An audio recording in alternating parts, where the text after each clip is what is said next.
नमस्कार दोस्तों, 3 जनवरी 2026 रात के लगभग 2 बजे फ्लोरिड में पर्दों से ढका हुआ एक कमरा अंधेरे में सिर्फ स्क्रीन्स की रोशनी और उन स्क्रीन्स के सामने बैठे हैं दुनिया का सबसे पावरफुल आदमी US president Donald Trump. Donald Trump screen पर देखते हुए पॉपकॉर्न नहीं खा रहे हैं, ना ही वह कोई मूवी देख रहे हैं, बल्कि वो अपनी आर्मी को एक लाइव फीड पर हजारों मील दूर एक घर पर धावा बोलते हुए देख रहे हैं। यह घर वेनेजुएला की राजधानी कारकासा में है और इस घर में सो रहे हैं वेनेजुएला देश के प्रेसिडेंट निकोलस मादुरो। गहरी नींद में सोते हुए यह इस बात से अनजान है कि कुछ ही मिनटों में इन्हें किडनैप किया जाने वाला है। कुछ देर पहले की बात है, अमेरिकन हेलीकॉप्टर्स समुद्र के ऊपर से सिर्फ 100 फीट की दूरी पर उड़ते हुए वेनेजुएला की टेरिटरी में एंटर करते हैं। ये हेलीकॉप्टर्स इतने नीचे उड़ रहे थे कि रेडार भी इन्हें कैच नहीं कर पाया। काराकस में पूरे शहर की बिजली पहले ही एक साइबर अटैक के जरिए काट दी गई थी। पूरा शहर अंधेरे में डूबा हुआ था और फिर डेल्टा फोर्स के कमांडोज हेलीकॉप्टर से रस्सियों के जरिए नीचे उतरते हैं। मादुरो के घर की छत पर बिना ज़्यादा आवाज़ किए ये खिड़की से बेडरूम में घुसते हैं, उसी बेडरूम में जहां मादुरो अपने बिस्तर पर सो रहे थे। इस पॉइंट पर मादुरो की नींद खुल जाती है और वह अपने स्टील राइनफोर्स सेफ रूम की तरफ भागने की कोशिश करते हैं। कमांडोज भी तेज़ी से मूव करते हैं। वह दरवाजे तक पहुंच जाते हैं, लेकिन दरवाजे को बंद नहीं कर पाते हैं और उससे पहले ही सोल्जर्स इन्हें पकड़ लेते हैं। 5 मिनट के अंदर अंदर देश के प्रेसिडेंट अमेरिकन फोर्सेस के कब्जे में आ गए थे। डोनाल्ड ट्रंप बाद में फॉक्स न्यूज पर कहते हैं, it was the just like watching television. मुझे ऐसा लग रहा था कि मानो मैं टीवी देख रहा हूँ, लेकिन ये कोई टीवी शो नहीं था। ये था मॉडर्न हिस्ट्री का सबसे चौंकाने वाला मिलिट्री ऑपरेशन, जिसमें अमेरिका ने एक सोवरेन कंट्री के इलेक्टेड प्रेसिडेंट को उसके ही घर से किडनैप कर लिया। अगले दिन जब यह खबर पूरे न्यूज पर आती है तो पूरी दुनिया दंग रह जाती है। Venezuela's long-time president is out of power. In a midnight operation called Absolute Resolve, the US arrested Nicolas Maduro from the heart of Caracas. सबके मन में 2 सवाल उठते हैं। पहला, अमेरिका ने ऐसा किया क्यों? और दूसरा, क्या इतना आसान है अमेरिका के लिए कि दूसरे देश के प्रेसिडेंट या प्राइम मिनिस्टर को किडनैप कर ले? अगर हाँ, तो इंटरनेशनल ऑर्डर का क्या होगा? क्या दुनिया के बाकी सभी देशों को इसी डर में जीता रहना पड़ेगा? एक सिटिंग प्रेसिडेंट को कैप्चर करने वाला यह ऑपरेशन एक रात में नहीं हुआ दोस्तों। इसकी प्लानिंग महीनों पहले शुरू हो गई थी।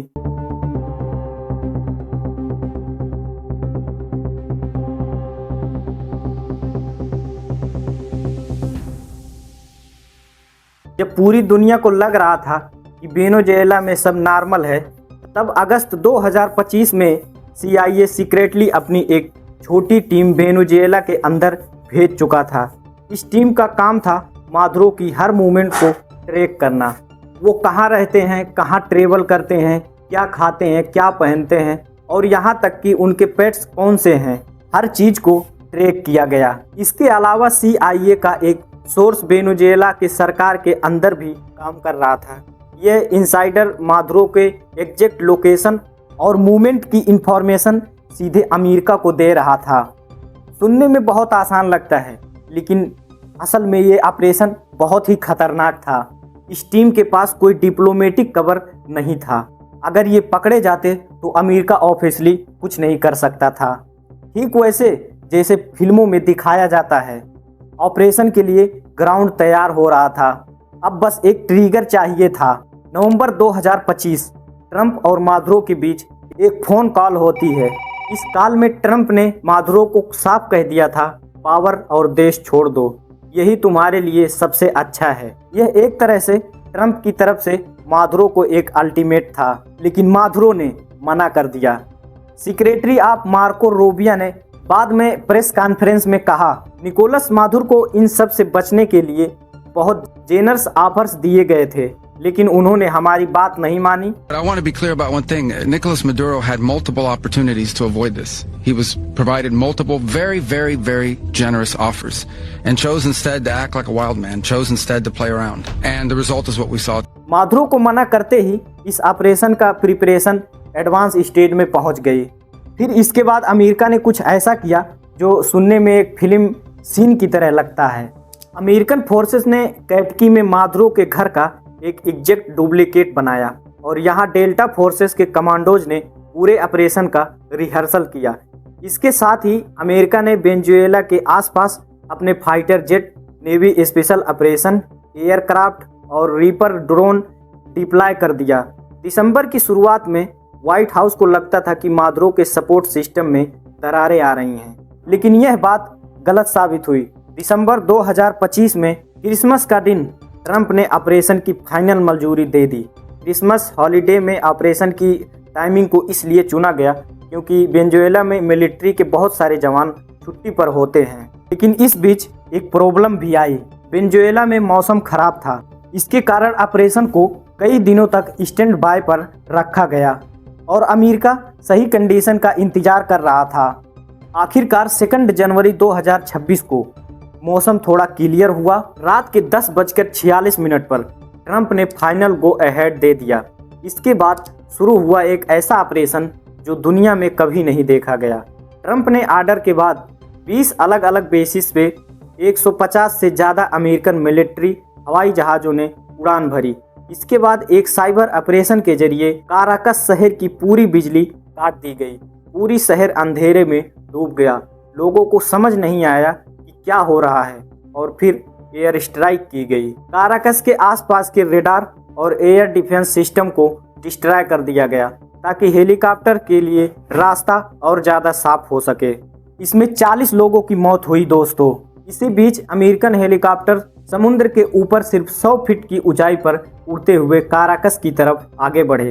रात के 2:01 पर ये हेलीकॉप्टर्स मादुरो के कंपाउंड पर पहुंच जाते हैं, लेकिन जैसे ही यहां पहुंचते हैं इन पर फायरिंग होने लग गई। एक हेलीकॉप्टर हिट हुई लेकिन उड़ता रहा। इसी बीच डेल्टा फोर्सेस के कमांडोज एक धमाके के साथ बिल्डिंग में अंदर घुसे और 3 मिनट के अंदर अंदर मादुरो की लोकेशन तक पहुंच गए। इस वक्त मादुरो अपनी बीबी सीलिया फोरेस के साथ सो रहे थे। कमांडोज को देखकर वो अपने स्टील फोर्सेस के रूम की तरफ भागे, लेकिन सोल्जर्स ने इन्हें पहले ही पकड़ लिया। बिल्डिंग में घुसने के सिर्फ 5 मिनट के अंदर अंदर यहाँ से उन्हें हेलीकॉप्टर के जरिए यूएस आईओ जीमा पर ले जाया गया। वहाँ से उन्हें क्यूबा में यूएस के गतांग नमो बे मिलिट्री बेस पर ले जाया गया और फिर एक प्लेन के जरिए सैटरडे शाम को मादुरो को न्यूयॉर्क के sweet air national guard base पर ले जाया गया। मादुरो की ये फोटो बाद में पब्लिश रिलीज की गई।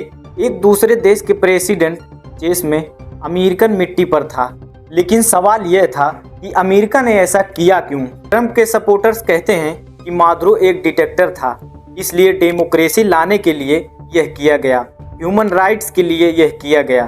ट्रंप खुद कहते हैं कि ड्रग ट्रैफिकिंग की वजह से ऐसा किया गया, लेकिन असली वजह है यहाँ पर दोस्तों ऑयल। सीधा सीधा कहा जाए तो तेल।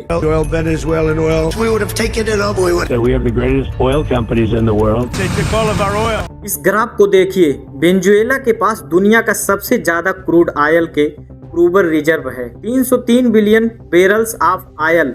ये सऊदी अरेबियन, ईरान और यहाँ तक कि खुद अमेरिका जैसे किसी भी बड़े ऑयल प्रोड्यूसर देश से ज्यादा है। When I left, Venezuela was ready to collapse. We would have taken it up. We would have gotten all that oil. It would have been right next door. But now we're buying oil from Venezuela. लेकिन इसका इतिहास ज़्यादा पुराना नहीं है। साल 1922 की बात है जब वेनेजुएला में ऑयल मिला था और 1929 तक वेनेजुएला दुनिया का दूसरा सबसे बड़ा ऑयल प्रोड्यूसर बन गया। इसके बाद अमेरिका ऑयल कंपनीज बड़े पैमाने पर वेनेजुएला में ऑपरेट करने लगी। सबको वेनेजुएला का ऑयल चाहिए था क्योंकि वेनेजुएला का ऑयल सबसे अलग था।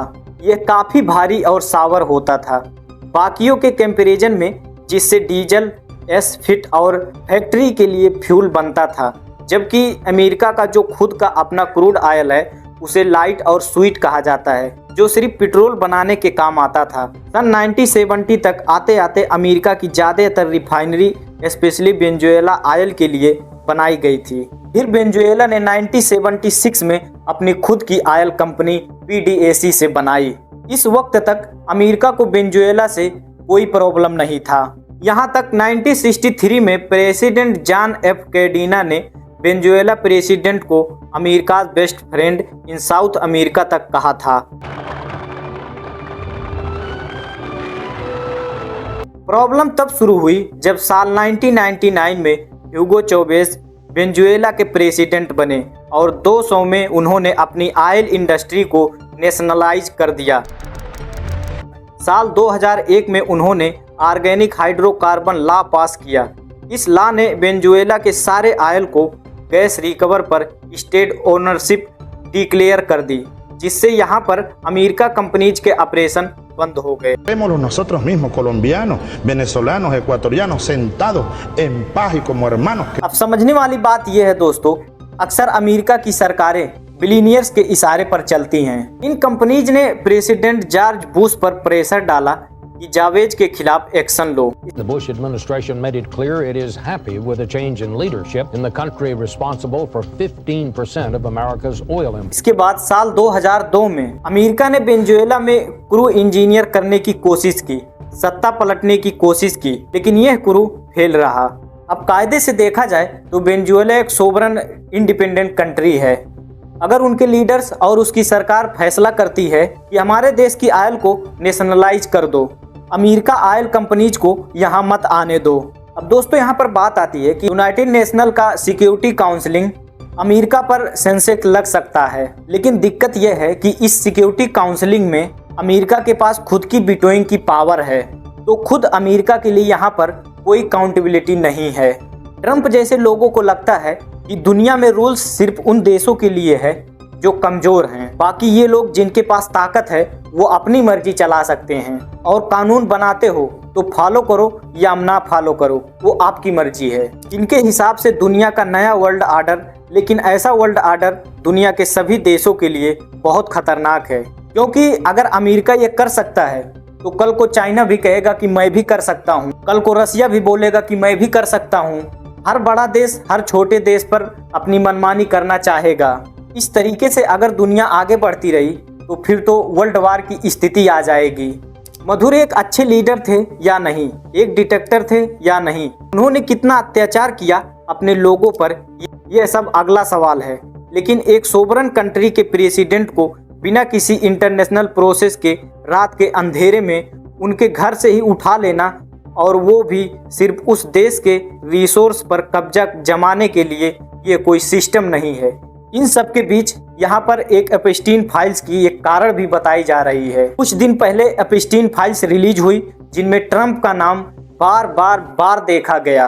ट्रंप पर सीधे तौर पर रेप करने का आरोप लगा और इसके सबूत भी साफ मिल रहे हैं। इसलिए कई लोगों का मानना है कि वेनेजुएला में ये ऑपरेशन करने के पीछे एक और कारण है, एप्स्टीन फाइल थी। ट्रंप बड़े डिस्परेटली चाहते हैं कि मीडिया में इस सब की बात ना हो, उनके ऊपर जो रेप के आरोप लगे हैं उन सब की बात ना हो, और किसी ना किसी तरीके से लोगों का ध्यान भटकाया जा सके। लेकिन आप चिंता मत करो, आपका ध्यान भटकने नहीं देंगे।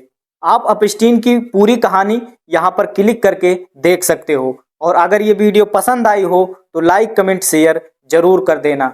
मिलते हैं अगली वीडियो में सच्चाई के साथ।